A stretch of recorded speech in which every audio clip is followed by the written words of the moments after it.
यानंतर बघूया टॉप 9 बातम्या। सुरुवात करूया राजकीय बातम्यांपासून। लोकसभेच्या जागा वाटपावरून शिंदेगड आणि अजित पवार गटात रस्सीखेच। लोकसभेसाठी समसमान जागा वाटपाची अजित पवार गटाची भूमिका। सूत्रांची माहिती। शिंदे गटाप्रमाणेच अजित पवार गटाला जागा मिळाव्या, छगन भुजबळांची प्रतिक्रिया। समसमान जागा वाटप व्हावा अशी आमची भूमिका, भुजबळांची मागणी। या जागांच्या वाटपामध्ये जे आहे त्यांनी त्यांचं मत मांडलेलं आहे आणि जवळपास जेवढे शिंदे गटाचे आमदार आलेले आहेत तेवढे जवळपास अजितदादा पवार गटाचे सुद्धा आमचे सुद्धा आमदार आलेले आहेत। जागा वाटपाबाबत माध्यमांमधून चर्चा करणं योग्य नाही। आमचे आमदार तुमच्यापेक्षा जास्त आहेत, भुजबळांनी लक्षात ठेवावं। शंभूराज देसाईंचा भुजबळांवर पलटवार।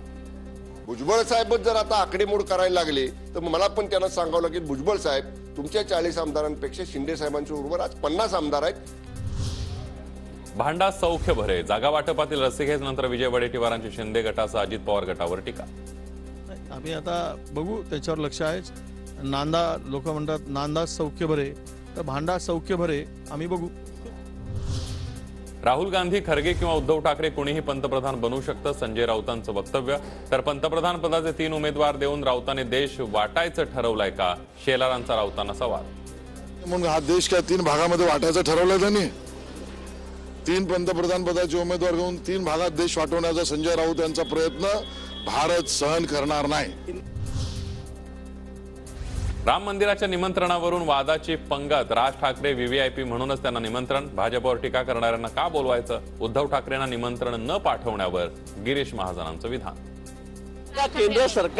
केंद्र सरकारला जे वाटतं आहे ते व्हीव्हीआयपी यादीमध्ये आहेत, त्यांना जे अपेक्षित आहेत ते त्या ठिकाणी जाणार आहेत आणि म्हणून त्यांनी राज ठाकरेंना दिलेलं आहे, उद्धवजींना दिलेलं नाहीये। प्रभू रामाचं बोट धरून मंदिरात नेणारे विष्णूचे 13वे अवतार। भाजपच्या सोशल मीडिया प्लॅटफॉर्म्सवरच्या फोटोंवरून संजय राऊतांची मिश्किल टीका। तर राऊतांना पोटशूळ उठतोय गिरीश महाजनांचं प्रत्युत्तर। अयोध्येमध्ये प्रभू रामचंद्र हे मंदिरामध्ये विराजमान होणार आहे। संपूर्ण देश या प्रतीक्षेमध्ये आहे। संपूर्ण देशामध्ये दिवाळीपेक्षा मोठा सण त्या ठिकाणी साजरा केला जाणार आहे आणि म्हणून त्यांचं पोटशूळच उठलेलं आहे।